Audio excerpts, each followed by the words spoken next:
Los saludamos, amigas y amigos de 15 UCR, este programa que se paga con los impuestos que tributan los habitantes de este país, y hoy tenemos un programa doble A.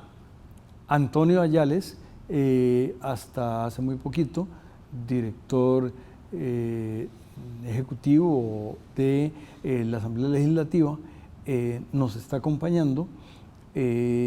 Antes de que empezáramos hablábamos de los amigos en común y de las experiencias, pero tal vez háblenos, don Antonio, de Liberia cuando no había luz.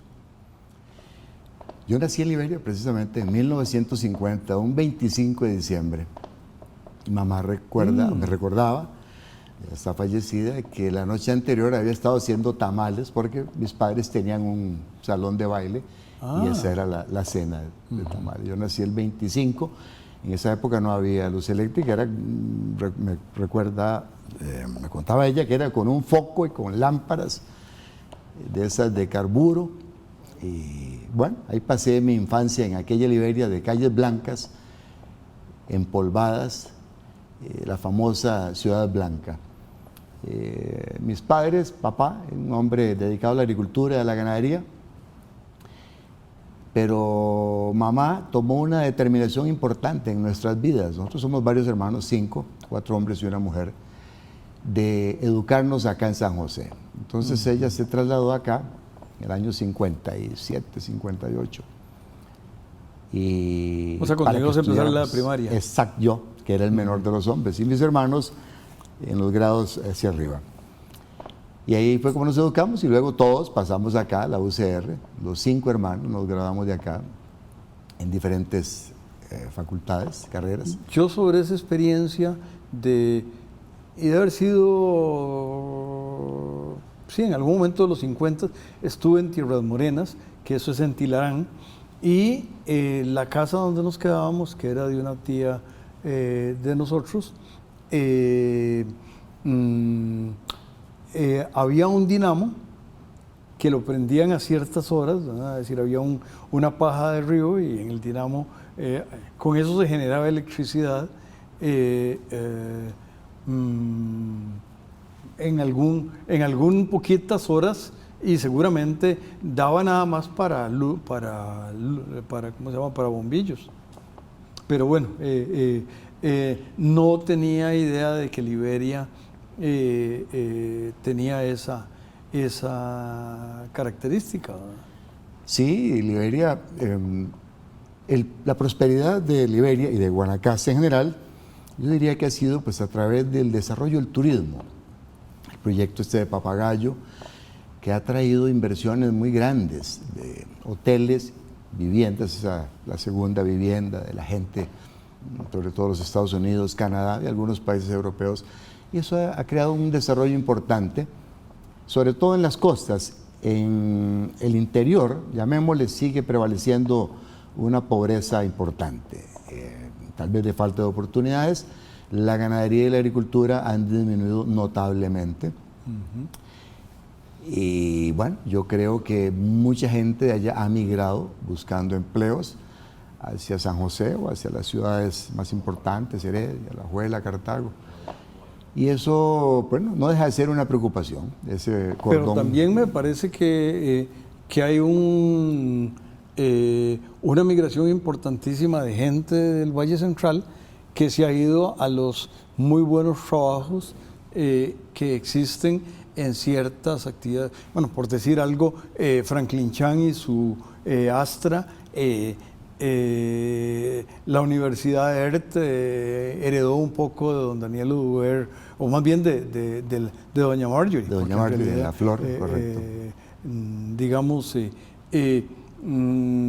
ahí tienen algo que no es tan significativo como la ERT de Guásimo, pero pero tienen algo, más las universidades.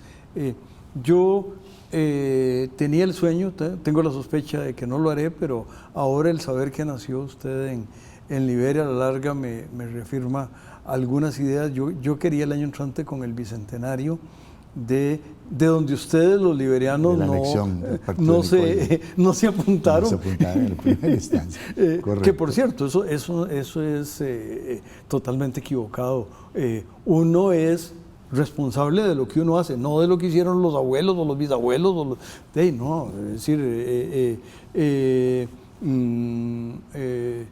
por ejemplo, alguna gente, los españoles nos conquistaron. No, pues a mí no me han conquistado nadie más. Yo estoy conquistado por algunas de las cosas académicas que hacen y otras cosas que hacen los españoles y mis amigos los catalanes y lo demás. Es decir,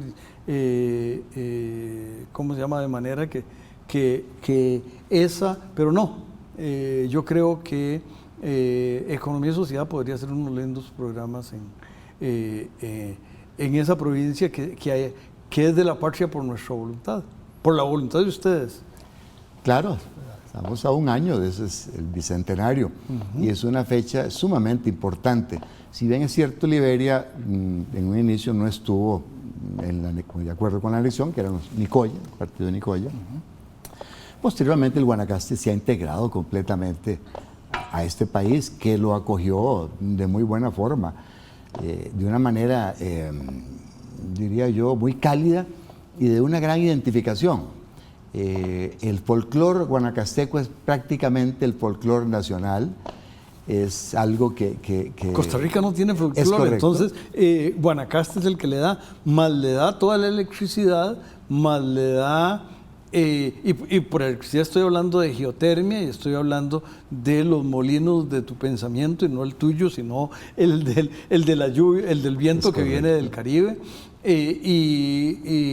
Y me parece que la parte geotérmica, ¿cómo se llama?, de celdas solares, no la han aprovechado lo suficiente. Hay algo de eso, pero me parece que, es más, con esa provincia, con toda la riqueza que tiene, el ICE no tendría por qué tener con el niño problema. Podrían tener los agricultores tanto de Guanacaste como de otras zonas, porque ahí sí no se puede resolver con celdas o con viento o con geotermia, pero me parece que ustedes entendieron bien. Perfectamente, el Guanacaste tiene todas las posibilidades de surtir de energía a todo el país. Precisamente esa energía solar, imagínense, el sol en Guanacaste es de las regiones nuestras, tal vez es la que tiene más horas es sol. La eólica en esa zona, precisamente las zonas altas de Tilarán, esa cordillera, es extraordinaria. Y la geotérmica en la cordillera también. Se han hecho inversiones y el ICE es el responsable, el que tiene que llevar adelante todo ese proyecto. Tal vez ha habido algún sobredimensionamiento en cuanto a las hidroeléctricas, que provocó pues, un endeudamiento, que el ICE lo tiene en problemas financieros, pero yo no tengo ninguna duda que el ICE va a salir adelante con esos proyectos y sabrá plantearle al país cómo resolver ese problema, que es un problema que tienen importante, muchos países. Y de eso no hablaremos en el próximo segmento porque tenemos que hablar de la Asamblea Legislativa. Regresamos.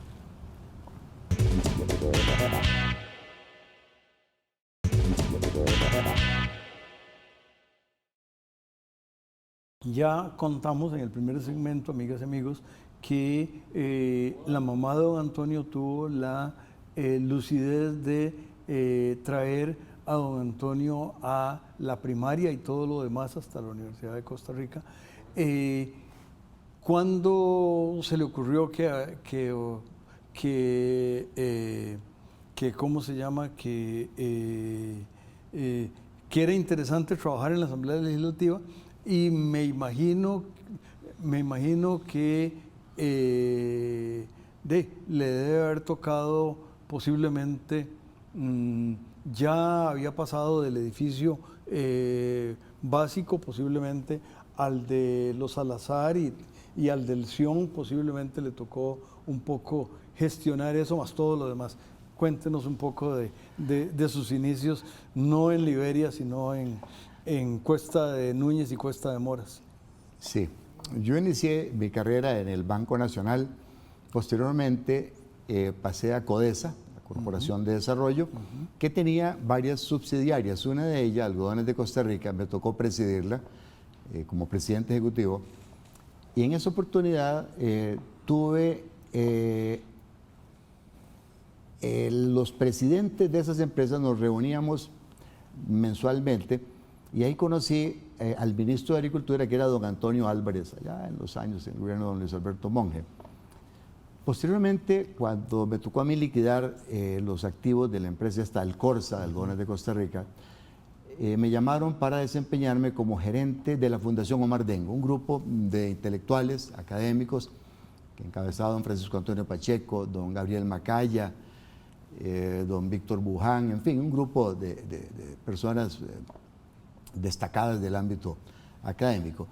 Y me tocó impulsar el programa de informática educativa en las escuelas desde la gerencia. Fui el gerente fundador con doña Clotilde Fonseca, que fue la directora ejecutiva de la fundación.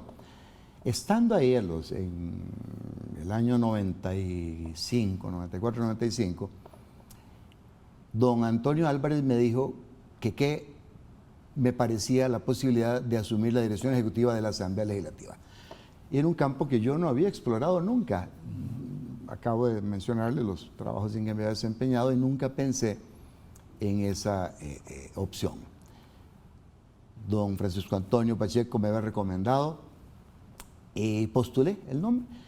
Y me sonó, me gustó el asunto. A partir de ese año, del 95, estuve 28 años al frente de la dirección ejecutiva de la Asamblea, que por cierto, existe una asociación de secretarios generales a nivel mundial, en donde dicen que yo soy el de mayor antigüedad, o era, o lo fui, que es una anécdota. Anteriormente en la Asamblea los directores ejecutivos pues no habían durado tanto tiempo. Y desde ese momento,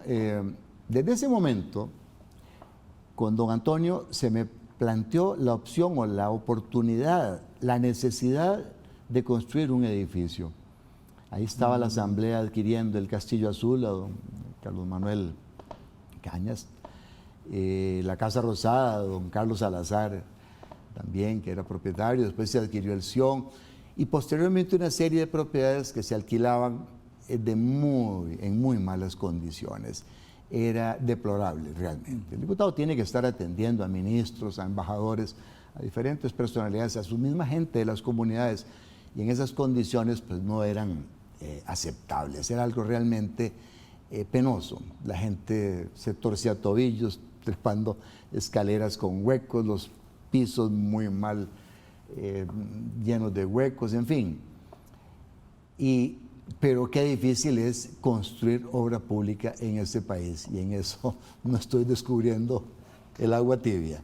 Ahí empezó una carrera que nos llevó como a 8 iniciativas y que todas fracasaron. Todas fracasaron por diferentes razones. Unas de índole financiero, que no había recursos, otras de egos, donde un directorio o un presidente decía que no le gustaba el proyecto que venía anterior y lo echaba para atrás. En fin, había una colección de maquetas ahí en la Asamblea muy lindas en diferentes terrenos que se buscaron para construir el edificio.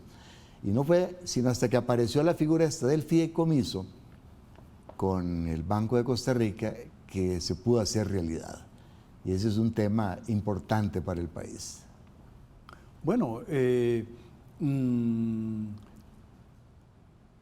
en el caso del Banco Central, donde yo iba de visita los miércoles a hacer sello de ULE, porque alguna vez algún amigo mío iluso, cuando me nombraron, dijo, vas a manejar cosas, y no, era estar de acuerdo, y en general no podía no estarlo, porque era es muy profesional la gente del banco, pero sí estar de acuerdo con lo que la administración planteaba.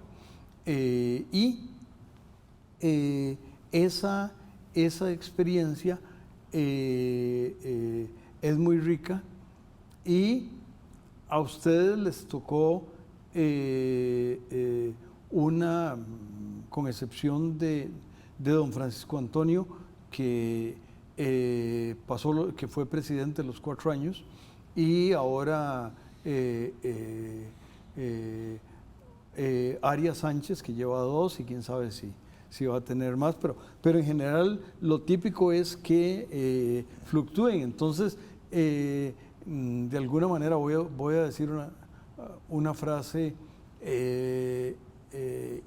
inusual, sería como que uno cambie de equipo de fútbol en cada temporada. Normalmente la gente no hace eso, pero a ustedes les tocaba. ¿Cómo fue esa experiencia de lo más difícil que puede haber en la Asamblea Legislativa es precisamente ese punto, porque todas las instituciones por ley están obligadas a desarrollar un PAO, un plan anual operativo, un plan estratégico institucional vinculados, que hay que darle continuidad, y precisamente ese cambio que se da en la Asamblea casi siempre año tras año interrumpe esos planes. Y eso no es bueno, no es bueno para una sana administración. De alguna manera tiene uno que buscar ganarse la confianza del directorio de turno para poder llevar adelante, de alguna forma razonable, los planes y programas de la institución.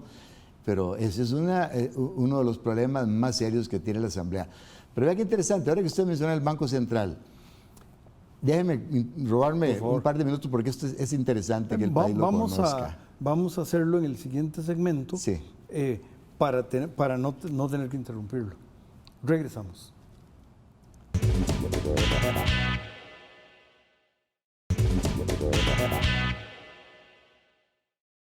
Decía don don Antonio Ayales, que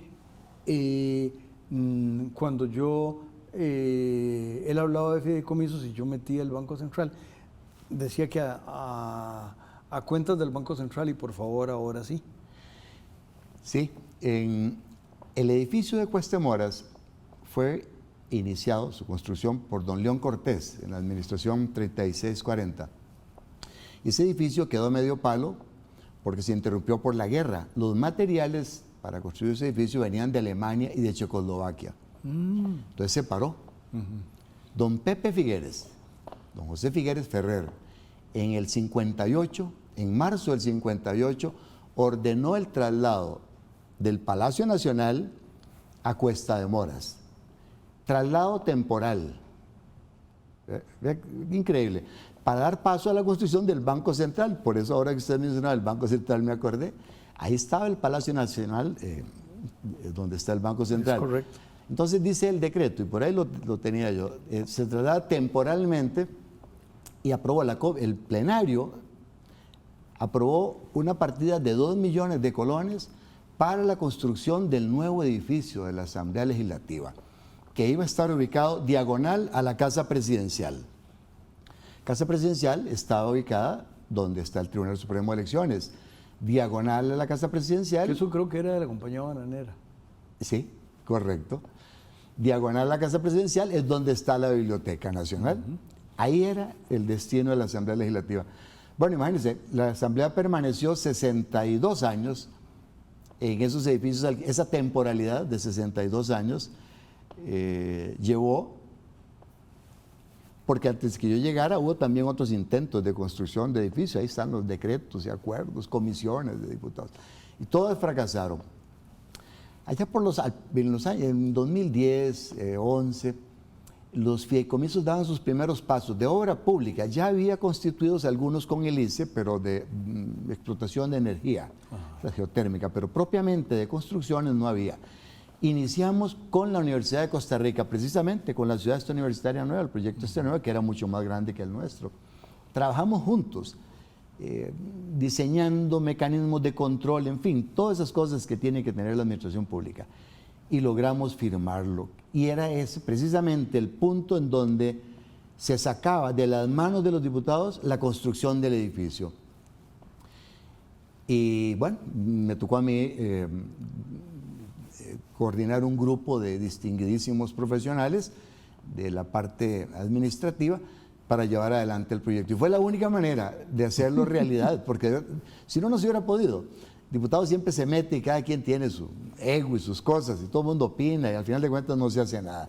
Y así fue como pudimos tener un edificio, pero de una forma que a mí, perdone que le robe estos minutos, me interesa mucho dar a conocer esto. Ese proyecto terminó costando menos del presupuesto inicial. El presupuesto para ese edificio era de 87.000 millones de colones, terminó costando 83.000, más bien hubo un ahorro. Y logramos, con el financiamiento del Banco Popular, Banco Nacional y Banco de Costa Rica, por partes iguales, al año 34, la finalización. Es decir, que ahorrando los alquileres y un montón de partidas que se daban ahí, el país va a tener un Congreso sin endeudamiento directo, que tenía que haber pasado por una ley del Congreso, va a tener el edificio libre en el 2034. Entonces alguna gente dice, bueno, que es que los bancos hicieron un gran negocio. Tal vez sí, probablemente sí, los bancos tampoco están para hacer solo obras de caridad. No, o para quebrar. Correcto, pero las utilidades de los bancos, todos sabemos que el 62% de esas utilidades van a diferentes instituciones, como lo es el régimen Invalidez, Vejez y Muerte de la Caja, el Infocop, becas, en fin, hay una serie de instituciones que se benefician de esas utilidades. Al final de cuentas, esas ganancias pues quedan distribuidas en el mismo país, no es que se las está llevando a alguien como un gran negocio. Me parece a mí que es un gran logro. El edificio tuvo detractores y eso es conocido, por supuesto, es muy difícil en el país. Yo recuerdo cuando se hizo el Estadio Nacional, que el propio ministro de Cultura, don Guido Sáenz, de grata memoria, se oponía a lo que decía que era una barbaridad crear aquel monstruo. Y después todo el mundo ahora, esa es la joya de la sabana. Y con el ferrocarril igual. Un montón de gente que dice que qué barbaridad, que todos los días choca el ferrocarril a alguien y que trae más daños que beneficios. Y otro montón de gente que ojalá se pueda fomentar y mejorar y tal. En fin, es muy difícil crear un proyecto donde todo el mundo termine contento. Lo que nosotros queríamos era un edificio funcional, donde hubiera 57 oficinas con baño para cada diputado, que puedan recibir dignamente a sus invitados. Y eso, dichosamente, se logró. No, y además, usted que le tocó en 28 años tantos directorios, haber logrado terminarlo, ¿verdad? Porque se inició y se terminó en su gestión. Yo creo que tiene que sentirse horriblemente orgulloso. Sí, yo tenía derecho a la pensión hace como 10 años ya y me quedé precisamente para llevar adelante ese proyecto. Siempre creí que era una obra que el país necesitaba. Que es muy bonito porque logramos integrar la Plaza de la Democracia con el Parque Nacional a través de la calle 15 que se cerró y ahora es un bulevar muy visitado, abierto al público. Y el edificio está rodeado de plazas por 3 costados, que es una idea muy linda, arquitectónica. Las manifestaciones, ahora hay espacio para manifestarse por todas partes. Tal vez eso les ha perjudicado porque es como muy amplio el espacio, entonces se pierden un poco. Pero bueno, este es un país de derechos, donde todo el mundo puede hacer sus manifestaciones, sus protestas, como yo siempre les dije, respetando las normas. Dañar el edificio no tiene sentido, hay que repararlo con fondos públicos, con impuestos de las mismas personas que le hacen daño. Pero sí, bueno. Además ocurría que incluso pintaban el edificio del museo, que no tenía nada que ver, es decir, pero había paredes ahí, entonces... como pizarras. Eso. Es una injusticia, es una falta de... Y lo dijo usted muy bien, con esos mismos impuestos hay que repararlos para lo que toca. Por supuesto, eso no tiene sentido. Dispararse en el pie. Por supuesto, nosotros ahora tenemos, el edificio tiene esa particularidad, que es como muy seguro. Es un bloque que mucha gente también no ha comprendido bien el diseño. Ese diseño lo que refleja es la solidez de la democracia costarricense, la más antigua de América Latina. Y el plenario que está abajo, 4 pisos por debajo, el mensaje es que el pueblo está por encima de los diputados. Son dos cositas muy bonitas. Después, el revestimiento es un aislante térmico. Si usted visita ese edificio, las personas que han podido hacerlo, mantiene una temperatura muy agradable en todos sus pasillos, a cualquier hora del día. Qué interesante. El alcalde de Nueva York estaba leyendo el otro día, quieren prohibir los edificios de cristal, porque los aires acondicionados no logran enfriarlos y liberan mucho CO2, que es uno de los grandes contaminantes de la atmósfera. Ese edificio está adelantado a la época. Toda la gente dice que no es bonito, que tal y que cual. Eso no se trata de que sea bonito, si eso no es un mall, un oficentro, ni nada de eso. Es un edificio práctico. Don Antonio, lo bonito que estuvo es su participación. Yo metí la cuchara más de la cuenta, pero a las amigas y amigos hay que decirles que se queden con los espléndidos programas de 15 UCR, y a usted tenemos que invitarlo para otra cosa que luego le diré. Cuídense mucho y quédense con Canal 15. Muy amable, José. Muchísimas gracias por estar en este lindo programa.